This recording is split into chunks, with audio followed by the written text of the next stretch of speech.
بسم اللہ الرحمن الرحیم۔ ذرا ایک لمحے کے لیے رک جائیے، اپنے دل پر ہاتھ رکھیے اور خود سے ایک سوال کیجیے۔ ہم دعا مانگتے ہیں، رو رو کر مانگتے ہیں، ہاتھ اٹھاتے ہیں، آنکھیں نم ہو جاتی ہیں، پھر بھی ہماری دعائیں قبول کیوں نہیں ہوتی؟ یہ سوال آج صرف آپ کا نہیں، یہ ہر اس دل کا سوال ہے جو اللہ کو مانتا ہے، جو اس سے امید رکھتا ہے، مگر بار بار مایوس ہو جاتا ہے۔ یاد رکھیے، دعا کبھی ضائع نہیں ہوتی، مگر کبھی کبھی ہم خود اس کے راستے میں رکاوٹ بن جاتے ہیں۔ دعا ایک عظیم عبادت ہے، یہ کوئی عام عمل نہیں۔ نبی کریم صلی اللہ علیہ وسلم نے فرمایا، مفہوم ہے، دعا ہی عبادت ہے۔ یعنی جب آپ دعا مانگتے ہیں، آپ صرف مانگ نہیں رہے ہوتے، آپ اللہ کے سامنے اپنی بے بسی، اپنی محتاجی اور اپنی غلامی کا اعلان کر رہے ہوتے ہیں۔ تو پھر سوال یہ ہے، جب دعا عبادت ہے اور اللہ عبادت کو پسند کرتا ہے، تو پھر ہماری دعا قبول کیوں نہیں ہوتی؟ پہلی وجہ دل کی غفلت ہے۔ ہم زبان سے دعا مانگتے ہیں، مگر دل کہیں اور ہوتا ہے۔ ہاتھ اللہ کی طرف اٹھاتے ہیں، لیکن دماغ دنیا میں پھنسا ہوتا ہے۔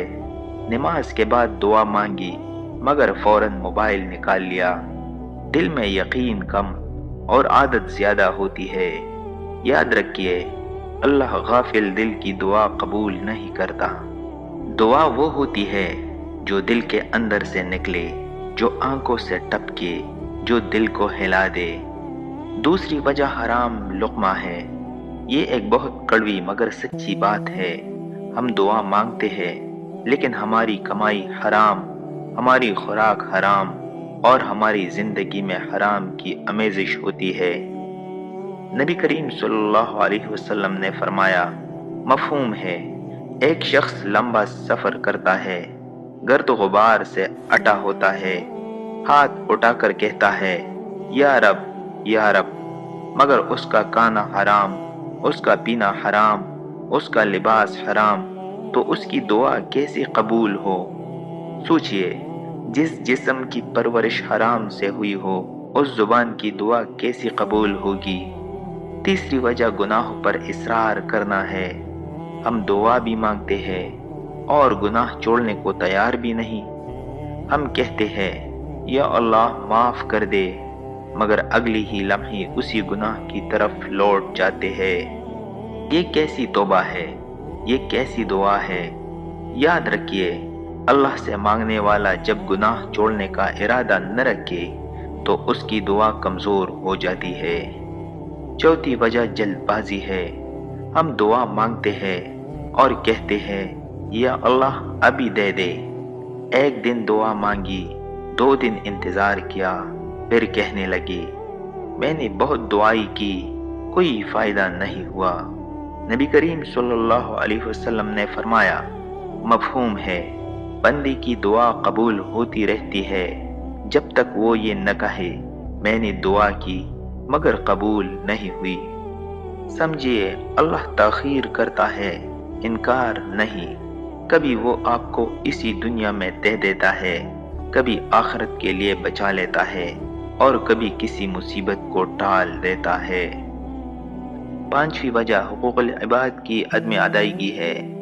ہم اللہ سے تو مانگتے ہیں، مگر بندوں کے حقوق مارتے ہیں، کسی کا دل توڑتے ہیں، کسی پر ظلم کرتے ہیں، کسی کا حق دبا دیتے ہیں اور پھر سجدے میں جا کر کہتے ہیں، یا اللہ میری دعا قبول فرما۔